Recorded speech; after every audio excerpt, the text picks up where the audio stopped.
Hi everyone, my name is Sachin Chaube. We will be discussing on basic Kubernetes network in this video. What is basic network? In network, you have two devices. In this example, we have two laptop 1 and laptop 2.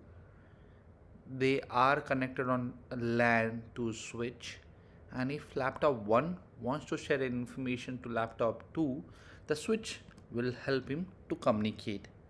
So this is the way by which we used to do communication. As the time progresses, we have more a bigger network where we have, as the world evolves, we have more machines getting out there.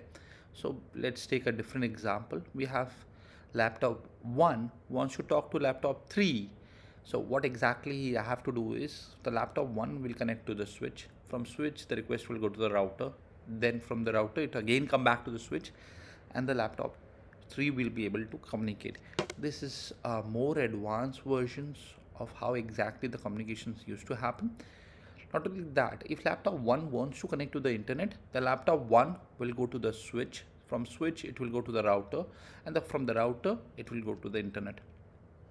So from router to internet, we are using gateway to do that, but that's not the scope of this session. Just to give you a basic information how exactly the networking used to happen and how networking is happening in the real world. Okay, so you understand how exactly in Kubernetes we are doing out there. So how exactly Kubernetes differ from the normal environment is in Kubernetes when you're talking about node and pod. So if you take this square is one node. A node can be a VM or a physical machines which you have added on the cluster. Okay, for this example, I'm just to make this example easier, I can assume that it's a worker node, right? So as you've been knowing about Kubernetes have two master nodes and worker nodes. So we are talking about the worker nodes. In this example, we have four worker nodes. Okay, each worker nodes, if you know, right, when we have a laptop, we have a LAN port which is used for the communication purpose. But if you take example of your own machines, if inter within in the same machine, if you want to talk, you used to have a switch to do the communications. But here the machine is same. In the single VM, we have multiple pods out there. So how exactly they will be talking? So to solve this problem, right, we have something called as virtual Ethernet, which we assign this square is virtual Ethernet, which we create and assign, and then we either use Linux bridge or we switch based on which CNI you are going to do. In real life day to day activity, you will never come across CNI and how exactly it have to be done unless you are working on network policies. This session of part of the video is to give the awareness what exactly happened within the CNI and how exactly it is working out there. So as you know that when we create a pod, we use something called as process namespace. What exactly process namespace does is in the same machine you get a feeling, or you get the complete virtual environment, or in that in Kubernetes world is a container or pod, okay, which behave and work as if it's a independent machine. Okay, it have everything isolated and it works and have the same it stimulate like it is out there. Okay, when for process we are using process namespace. For networking we use network namespace, which internally network namespace use we Ethernet and bridges to communicate within each other. So in this case there are four pods. Okay, each pods will get its own v earth or v Ethernet, virtual Ethernet for each one, and they will be connected to a Linux bridge. Okay, so that's how the intercommunications happen. However, when there is an external, so what you can see out here, it's a flat hierarchy. So if you see in the previous case, there was LAN, laptop was connected to a switch which was connected to the router, and then we were able to communicate out here.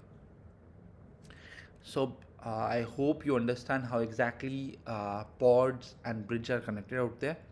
But when a third party or external user wants to connect to that specific port, we use kubeproxy. So what exactly kubeproxy does is, whenever when you raise a request to create an API server, the API server creates the pod with the help of CNI.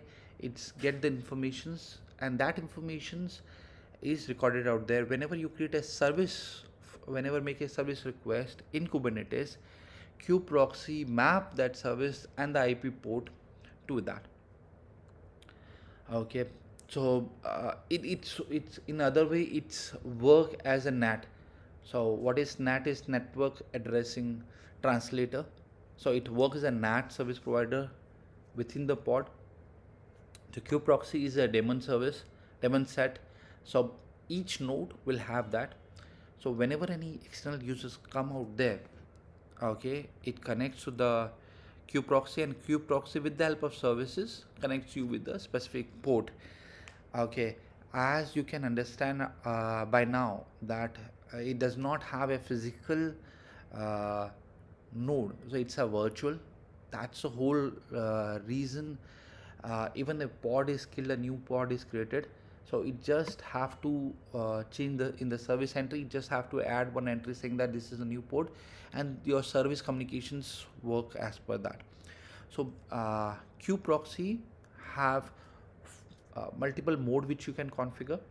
The default is IP tables, but you can also use IPVS. IPVS is where you can have load balancing features in wherever the kubeproxy raise the request, you can have networking, what do you call, load balancing features like round robin and other options available based on your requirement.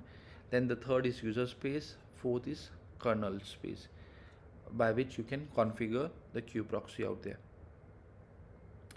Thank you. That's the basic about network. If you have any questions, you can put in the comments. I will love to answer them. And in comments, you can provide me more queries so I can give you more post on that. Thank you.